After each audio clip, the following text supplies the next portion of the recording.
अपनी कमजोरियों को दूसरों के सामने कहने से कोई फायदा नहीं होता। ये कहा जाता है कि अपनी जांघ को नंगा करके किसी को दिखाएंगे तो हंसी ही उड़ाई जाती है। व्यक्ति के दुख को स्वयं उसका चित्त ही जानता है, या फिर संत जन, कोई पहुंचा हुआ महापुरुष इस बात को समझ सकता है जिसको हम अपने दुख दर्द की बात कह सकते हैं, और वो हमें सब अच्छे मार्ग पर ला सकता है। व्यक्ति का दुख दूर तो तभी हो सकता है जब वो अपनी मनोवृत्ति को विषय भोगों से हटाकर अपने निज स्वरूप में लगा दे। ऐसा तभी संभव हो सकता है जब हम किसी सज्जन या फिर किसी पारखी सदगुरु की शरण में जाकर उन्हें अपना हाल बताए। वे ही हमें दूषित मनोवृत्ति को बदलकर सही कर सकते हैं। वे ही लौकिक विषय भोगों से, प्राणी की आसक्ति से हम मुक्त कर सकते हैं, और वो ही कल्पनाओं से मुक्ति दिला सकते हैं। एक बार दो युवा भिक्षु भिक्षावृत्ति करके अपने गुरु के पास आश्रम में लौट रहे थे। मार्ग में एक नदी पड़ती थी।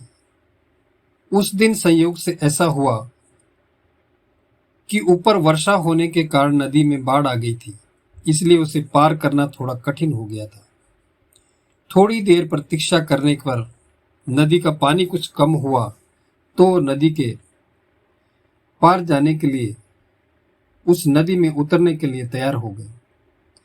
तभी वहां खड़ी एक युवती ने उनसे निवेदन किया कि आप अपने साथ मुझे भी ले चलो, मुझे भी नदी पार करवा दो, मुझे भी उसी तरफ जाना है। उसकी यह बात सुनकर एक भिक्षु ने उससे कहा कि हम स्त्री का स्पर्श नहीं कर सकते, तुम्हें स्वयं उतरना है, स्वयं पार जाना पड़ेगा। ऐसा कहकर वो आगे बढ़ गया। दूसरा भिक्षु, उसने कहा कि मैं तुम्हें पार करा देता हूं। ऐसा कहकर उसने उस युवती का हाथ पकड़ लिया और सहारा देते हुए नदी में उतर गया। जब नदी के बीच में गए तो उसकी गहराई बढ़ गई और पानी का बहाव भी तेज था। युवती के कदम डगमगाने लगे। ये देखकर भिक्षु ने उस युवती को अपने कंधे पर बैठा लिया। इसको देखकर पहले वाला भिक्षु क्रोधित हो उठा, आग बबूला हो गया और उस पर वो बरस पड़ा, उसे खरी खोटी सुनाने लगा, परंतु उसकी बातों का उस भिक्षु पर कोई असर नहीं हुआ। अब वो तीनों नदी पार कर चुके थे। युवती उस किनारे पहुंचकर भिक्षु को धन्यवाद देकर अपने रास्ते पर चली गई। पहले वाला भिक्षु दूसरे भिक्षु पर मन ही मन बहुत क्रोध कर रहा था। कह रहा था, पहुंचने दो आश्रम में, गुरुजी से आज तुम्हारी हरकत को बताऊंगा, तुम्हें पता चल जाएगा कि नारी को अपने कंधे पर बिठाना का क्या परिणाम होता है। जब वो दोनों आश्रम के निकट पहुंचे तो उस दूसरे भिक्षु ने उसे रोककर कहा, मेरे बंधु, मैंने तो उस युवती को किनारे से किनारे तक अपने कंधे पर बिठाया था, परंतु ऐसा लगता है कि तुमने अभी भी उस युवती को अपने कंधे पर बिठा रखा है। मैं तो उसे वहीं छोड़ आया, लेकिन वो तुम्हारे साथ अब भी है, तुम्हारे मन ही मन तुम्हारे अंदर बस गई है। तुम उसे अपने कंधों के ऊपर से उतार नहीं पा रहे हो। कहने का भाव ये है कि जो अपने पत्नी, पुत्र, परिवार को त्याग कर इस मार्ग पर आ गए हैं, निवृत्त मार्ग में आ गए हैं, परंतु उनकी आसक्ति को नहीं छोड़ पाते। उनकी मनोवृत्ति, उनका बोझा आज भी लादे हुए है। इसलिए आवश्यकता इस बात की है कि स्थूल रूप से जो पत्नी, पुत्र, घर परिवार आदि का त्याग करके साधु संत महात्माओं को मार्ग पर चलना चाहते हैं, इसके साथ ज्यादा आवश्यक यह है कि उसकी आसक्ति का परित्याग करना चाहिए। स्थूल रूप से छोड़ने का कोई फायदा नहीं है जब तक मन के अंदर से उनका त्याग नहीं हुआ। यदि मन से उनकी आसक्ति का त्याग नहीं किया गया तो फिर बाहरी त्याग का क्या फायदा है। वो ज्यादा समय तक टिक नहीं सकता। अंदर जो सूक्ष्म आसक्ति बनी है वो फिर पीछा नहीं छोड़ती है। आज मैं आपको इस आसक्ति के विषय में बताना चाहता हूं। आसक्ति को समझने के लिए पहले हमें मनोवृत्ति को समझना चाहिए। ये कल्पना रूपी नारी की तरह है। मानो मनोवृत्ति भी एक नारी है। इसे भी मनुष्य अपने मन से ही उत्पन्न करता है। स्वयं के द्वारा उत्पन्न मनोवृत्ति रूप वाली ये नारी विषय भोगों का पानी अपने मन घट में भरकर अपने चेतन जीव की प्यास बुझाने का प्रयास कर रही है।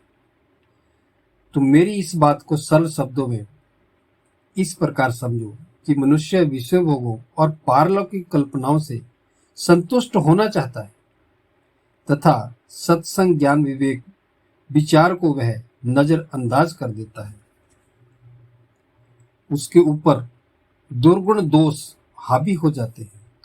अहंकार से ग्रसित मनुष्य सत्संग धर्म दर्शन तथा अध्यात्म की बातों के विषय में अक्सर यह कहकर उन्हें विमुख कर देता है, उससे विमुख हो जाता है कि इनसे पेट थोड़ी भरता है। काम धंधा करने से घर गृहस्थी चलती है। यदा कदा स्वजन या परिजन के दुखों में घिर जाना या उनकी मृत्यु के अवसर पर उसके मन में थोड़ा बहुत विवेक पैदा होता है। जब किसी की मृत्यु को हम देखते हैं तो सोचते हैं कि कुछ नहीं, संसार में थोड़ी जागृति तो आती है, परंतु वो ज्यादा देर तक टिकती नहीं। फिर काम क्रोध राग देश मोह लोभ आदि में, इन सारे दुर्गुणों में फंसकर वो हमारे ऊपर हावी हो जाते हैं और धीरे धीरे फिर से हम भोग पदार्थों में आसक्त होने लगते हैं। इस प्रकार काम क्रोध या राग देश या फिर मोह लोभ की जो मन विकार है, इनका दबाव मनुष्य पर पड़ने लगता है और वह उससे दब जाता है। तब मानव तन की चादर पहनकर भी इन दोषों से और इस अहंकार से वो फिर जकड़ा जाता है। मनुष्य निरंतर विषय भोगों एवं कल्पनाओं का मनन चिंतन करते रहने के कारण वह सुबह शाम अपने तरीके से कुछ ना कुछ करता है। कभी मंदिर में चला जाता है या भगवान या देवी देवताओं की कल्पना करके उनकी पूजा भी करता है और पूजा करके संसार की मांग करता है, दुखों की मांग करता है। मुझे धन दे या पुत्र दे या किसी तरह का भी मांग होती है कष्ट की। इस प्रकार मनुष्य की जो मनोवृत्ति है अपने निज चेतन स्वरूप से विस्मृत हो जाती है। कल्पनाओं में वो खो जाता है और फिर किसी और को अपना मालिक मान लेता है और उसके स्मरण में फिर याद में तल्लीन रहता है। पता नहीं है किसकी याद है और उनके वियोग में तड़पता भी रहता है और उन्हें प्राप्त करने के लिए वो लालयित बना रहता है।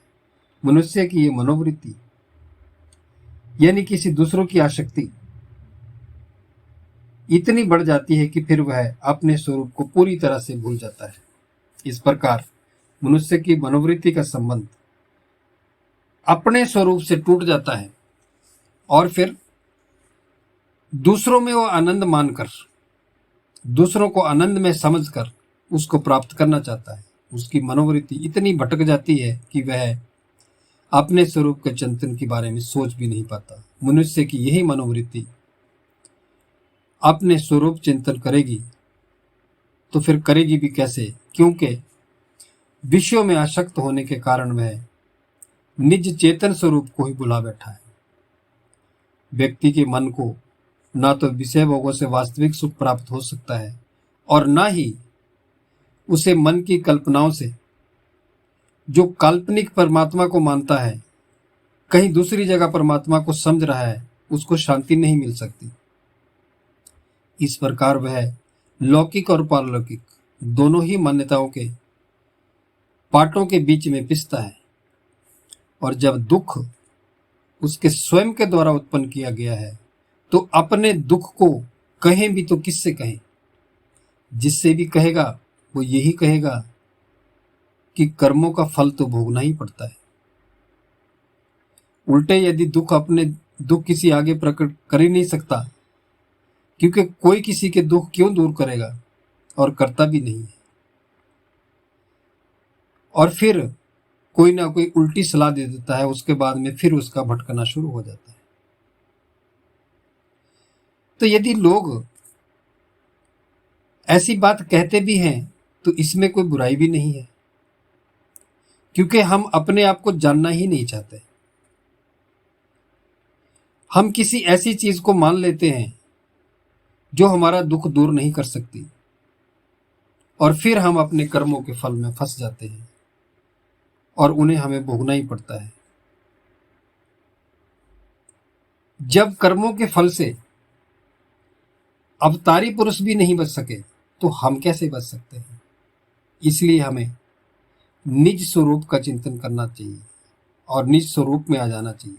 आपके अंदर ही सब कुछ है, आपके अंदर ही परमात्मा है, आपके अंदर ही परमेश्वर है, आपके अंदर ही शक्तियां है। आप महान शक्ति हो। जब आप खुद को जान लेंगे तो और किसी को जानने की जरूरत नहीं रहेगी।